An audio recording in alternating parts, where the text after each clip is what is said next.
Incwadi yokuqala kaJohane isahluko sesine kuma-epistles.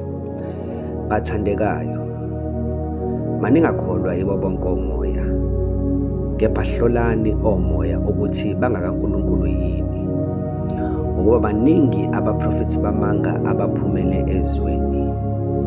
Yazini umoya kaNkulunkulu ngalokhu. Bonke omoya abavuma ukuthi uJesu uKristu ufikile enyameni bangabakaNkulunkulu. Lowo moya ongamvumi uJesu akasiye okaNkulunkulu. Lowo ungumpheki uKristu enizwe ngaye ukuthi uyeza, nakalokhu usefikile ezweni. NingabakaNkulunkulu ninabantwanyana, nibahlulile ngokuba lowo okini mkhulu kunaye osezweni. Bona bangabezwe, ngalokho bakhuluma okwezwe, nezwe liyabazi. Thina singabakaNkulunkulu, omaziyo uNkulunkulu uyasazi, ongesiye okaNkulunkulu akasizwa. Ngalokho siyamazi umoya weqiniso nomoya wokuduka. Bathandekayo, masithandane, ngokuba uthando luvela kuNkulunkulu, nabo bonke abathandayo bazelwe kuNkulunkulu. Bayamazi uNkulunkulu, ongathandiyo akamazi uNkulunkulu, ngokuba uNkulunkulu uluthando. Uthando lukaNkulunkulu labonakaliswa kithi ngalokhu, ukuthi uNkulunkulu wathumela ezweni indodana yakhe ezelwe yodwa ukuba siphile ngayo.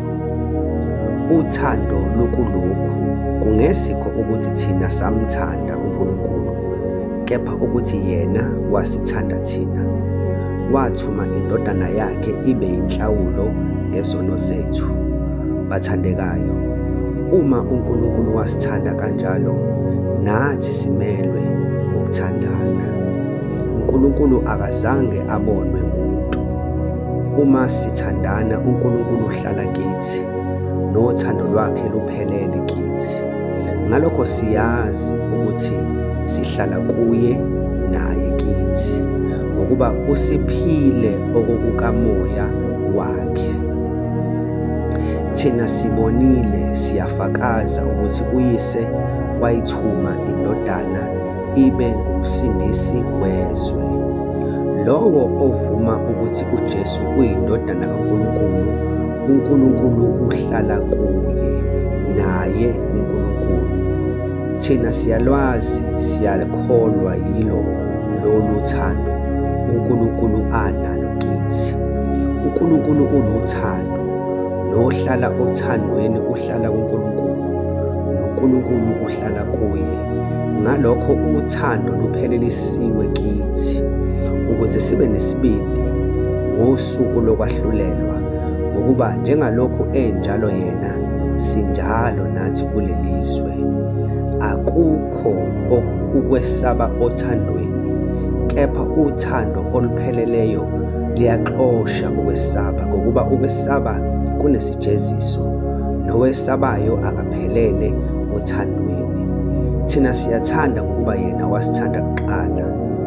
Uma umuntu esho ukuthi ngiyamthanda uNkulunkulu kepha ezonda umzalwane wakhe, ungumqambimanga, ngokuba ongathandi umzalwane wakhe ambonileyo angemthandi uNkulunkulu angambonanga.